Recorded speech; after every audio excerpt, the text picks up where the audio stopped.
짜장면 시켰는데 삼선 짜장면 나왔던 경험 혹시 있나요? 자, 그럼 이번엔 다른 상황 하나 더 볼까요? 여러분이 반지하방에 살고 있는데 비가 억수같이 쏟아져서 방에 물이 차오르고 있어요. 피아노는 물에 잠기고 있고 아빠는 돈 보내달라고 전화하고 언니 전 남친은 술 먹고 현관에 쓰러져 있어요. 이런 막장 상황에서 여러분은 뭘 하실 건가요? 오늘 강의에서 다룰 두 작품 김이드메시 사과 없어요 와 김애란의 소설 도도한 생활은 바로 이런 순간들을 다룹니다. 일상에서 맞닥뜨리는 부당한 상황, 그리고 극한의 절망적인 현실. 이 두 작품이 보여주는 건 뭘까요? 바로 인간의 존엄성입니다. 아무리 억울하고 비참한 상황이어도 우리가 지켜야 할 자존심이 있다는 거예요. 그게 짜장면 한 그릇 앞에서든 물에 잠기는 반지하방에서든 말이죠.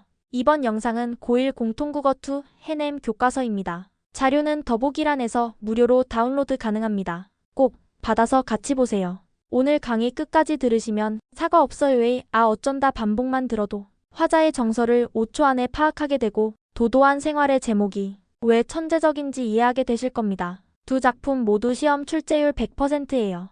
특히 올해는 주체적 감상이 교육과정 핵심이라 이 두 작품이 킬러 문항으로 나올 가능성이 매우 높습니다. 자, 그럼 먼저 사과 없어요부터 시작하고 이어서 도도한 생활까지 완벽하게 정복해봅시다. 시작합니다. 자, 먼저 이 시의 형식부터 보세요. 산문시예요. 산문시. 행과 연 구분 없이 쭉 이어지죠? 마치 화자의 머릿속이 그대로 쏟아져 나온 것처럼 보입니다. 이게 바로 의식의 흐름 기법이에요. 근데 여기서 중요한 건 이 형식이 왜 필요했냐는 거예요. 화자가 지금 뭘 하고 있어요? 갈등하고 있잖아요. 이거 해야 하나 말아야 하나, 이렇게 하면 어떻게 되나, 저렇게 하면 또 어떻게 되나. 이런 복잡한 심리를 표현하려면 딱딱 끊어지는 시 형식보다 이렇게 술술 이어지는 산문시가 훨씬 효과적이란 말이에요. 자, 이제 내용으로 들어가 봅시다. 화자가 짜장면 시켰는데 삼선 짜장면이 나왔어요. 여기서 첫 번째 반응 아 어쩐다. 이거 그냥 놀란 게 아니에요. 당황스러움, 짜증, 분노, 초조함이 다 섞여 있는 겁니다. 그런데 종업원이 뭐라고 해요? 아뇨, 손님이 삼선 짜장면이라고 말했잖아요.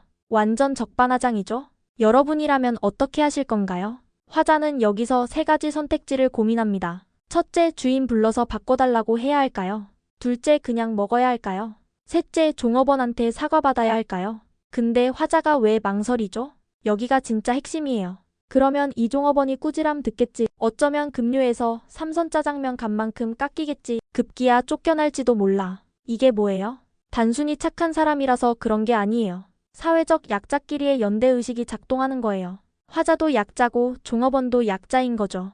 더 중요한 건 다음 구절입니다. 미안하다 말해서 용서받기는커녕 몽땅 뒤집어 쓴 적 있는 나로서는 싸우기 귀찮아서 잘못했다고 말하고는 제거되고 추방된 나로서는 이게 바로 트라우마예요. 트라우마. 과거에 사과했다가 오히려 역공 당한 경험이 있는 거죠. 이런 경험이 쌓이면 어떻게 되죠?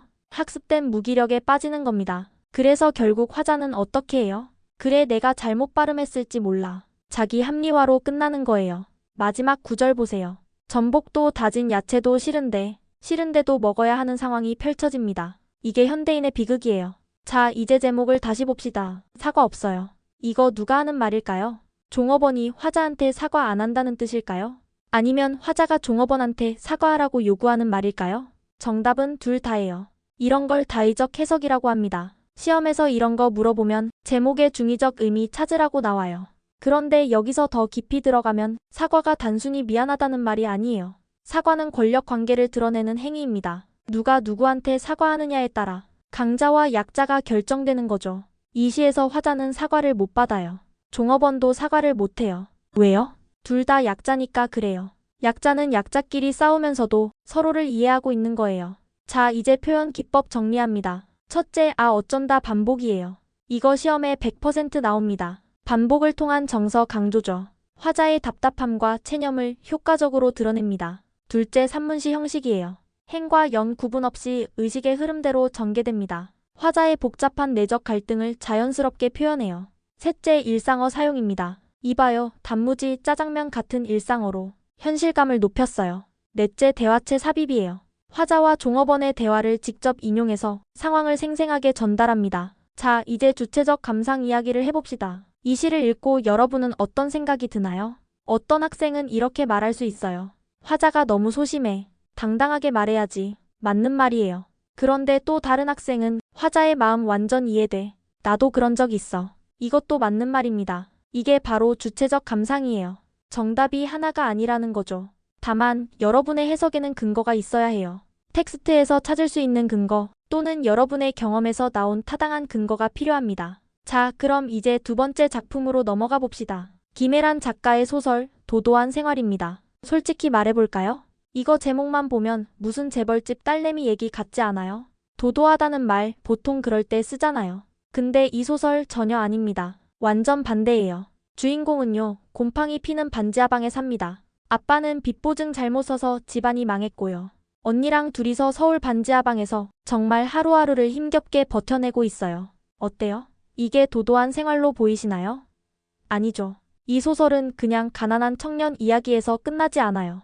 이 비참한 현실 속에서 인간의 존엄성, 자존심을 어떻게 지켜내는가, 그 처절한 싸움을 보여주는 작품이란 말입니다. 이 소설의 핵심은 피아노예요. 아니, 당장 먹고 살 돈도 없는데 무슨 피아노냐고요? 상식적으로 말이 안 되죠. 집이 망해서 차 앞 딱지 붙기 직전인데 엄마가 다른 건 다 팔아도 피아노는 절대 못 판다고 합니다. 심지어 그걸 딸이 사는 습기 차는 반지하방으로 꾸역꾸역 보냅니다. 왜 그랬을까요? 이게 바로 이 소설의 핵심 질문입니다. 많은 국어 선생님들이 그냥 엄마의 자부심이었다, 이렇게 설명하고 넘어갑니다. 틀린 말은 아니에요. 만두 팔아서 번 돈으로 딸에게 사준 피아노, 엄마에겐 가난한 삶의 유일한 자존심이었겠죠. 하지만 이건 절반짜리 정답입니다. 진짜 중요한 건 그 다음이에요. 이 피아노는 엄마의 자존심을 넘어서 주인공 나의 자존심으로 이어집니다. 아니, 이건 나와 언니, 우리 가족의 도도함을 지켜주는 마지막 보루인 겁니다. 남들이 보기엔 그냥 짐 덩어리고 집주인은 치지도 않을 거 왜 갖고 있냐고 비웃지만 그들에게 이 피아노는 우리는 아직 끝나지 않았다, 이렇게 비참하게 살아도 우리에겐 품위가 있다는 마지막 외침과도 같은 존재란 말이죠. 자, 이제 클라이맥스로 가봅시다. 여름 장마철, 반지하방에 비가 새기 시작합니다. 처음엔 그냥 좀 새는 수준이었는데 나중에는 그냥 방 전체가 물에 잠겨버려요. 정말 최악이죠? 근데 이 와중에 더 최악인 일이 터집니다. 아빠한테 전화가 와요. 돈 좀 보내달라고 합니다. 그리고 언니의 전 남자친구가 술에 취해서 찾아와 현관문 앞에 쓰러져 버려요. 물을 퍼낼 수도 없는 완전 절망적인 상황이 펼쳐집니다. 여러분, 만약 여러분이 주인공이었다면 이 상황에서 뭘 했을 것 같으세요? 울고불고 난리를 쳤을까요? 아니면 그냥 모든 걸 포기했을까요? 주인공 나는 정말 놀라운 선택을 합니다. 물에 잠겨서 곧 망가질 게 뻔한 그 피아노 뚜껑을 엽니다. 그리고 연주를 시작해요. 이게 진짜 최고의 장면입니다. 모든 것이 무너져 내리는 그 순간에 가장 비현실적인 행동을 하는 거예요. 이 연주, 이건 포기가 아닙니다. 절망도 아니에요. 이건 저항입니다. 세상이 나를 물에 잠기게 하고 내 모든 걸 엉망으로 만들 수는 있어도 나의 도도함, 나의 존엄성만큼은 절대 침범할 수 없다는 가장 강력한 선언인 거죠. 이것이 바로 진짜 도도한 생활의 의미입니다. 궁핍한 현실 속에서도 자신의 존엄을 지키려는 인간의 위대한 의지가 드러나요. 이게 바로 작가가 말하고 싶었던 핵심 주제인 겁니다. 자, 오늘 배운 거 정리하겠습니다. 사과 없어요는 세 가지를 기억하세요.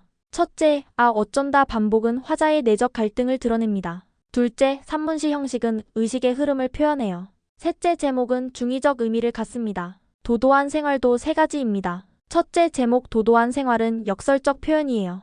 가난하고 비참한 현실을 오히려 부각하는 효과가 있습니다. 둘째, 피아노는 단순한 악기가 아니에요. 가족의 마지막 자존심이자 주인공의 도도함을 상징하는 핵심 소재입니다. 셋째, 물에 잠긴 반지하방에서의 피아노 연주는 절망적인 상황에 대한 포기가 아니라 현실에 굴복하지 않겠다는 주체적인 저항의 행위예요. 오늘 강의로 여러분의 국어가 반지하를 벗어나 지상으로, 아니, 저 높은 곳으로 도도하게 올라가길 바랍니다. 이번 시험 목표 점수와 공부 각오를 댓글에 남기면서 스스로와 약속하는 시간을 가져보세요.